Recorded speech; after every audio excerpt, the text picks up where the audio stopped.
Por isso que eu estou dizendo, o que esperar de um romano pontífice, nada que eu estou falando aqui é teológico, tá? Estou falando aqui da questão meramente humana.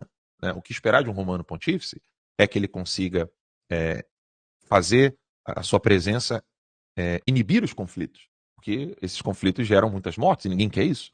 Né? Ninguém quer um monte de guerras. Né? Ninguém deseja um troço desse. Óbvio, ele vai criticar o Biden, porque as pessoas que estavam no avião penduradas lá no Afeganistão, Nossa, tentando sobreviver. Não vai. Ele é um daquele cara que vai ficar ali quieto. Ele não vai ser esse homem que vai bater nisso. Mas as agendas que os revolucionários desejam que ele acabe sendo propulsor dessas agendas, ele não vai colaborar. Já deixou isso claro. Né? Sobretudo a ideologia de gênero. Mas sim, como disse um amigo meu de Roma, hoje de manhã comigo, não é um Sará, não é um Burke, mas é um homem preocupado com a doutrina, o que está representado, inclusive, pelo nome. Você escolheu o nome Leão, não é assim uma preocupação como a imprensa talvez queira pintá-lo.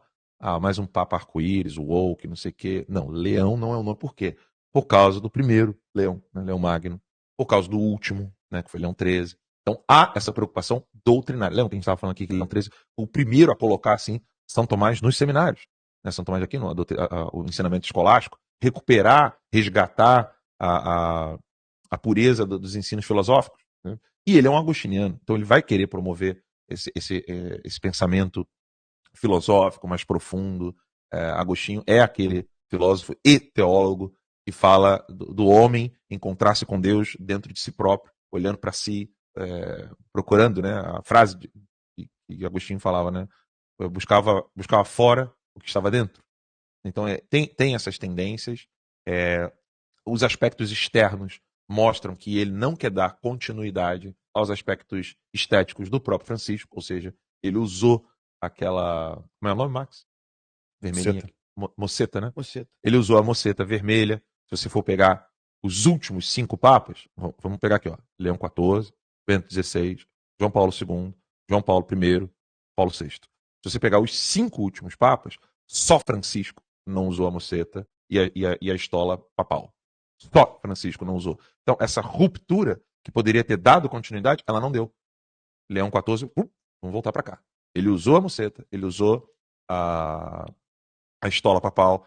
Bento XVI não estava ainda com a batina branca, porque não coube, era só uma questão realmente de... Foi problema. Foi só um problema realmente de não caber, né? Inclusive mudou depois disso, eles mudaram o sistema. Tem vários tamanhos.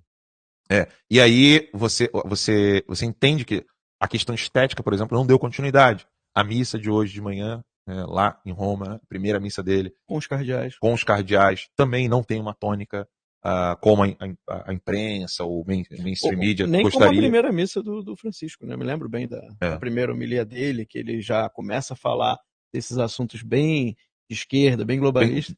E o Leão XIV veio falar de início do cristianismo, veio falar de Santo Inácio de Antioquia, que foi devorado pelos leões.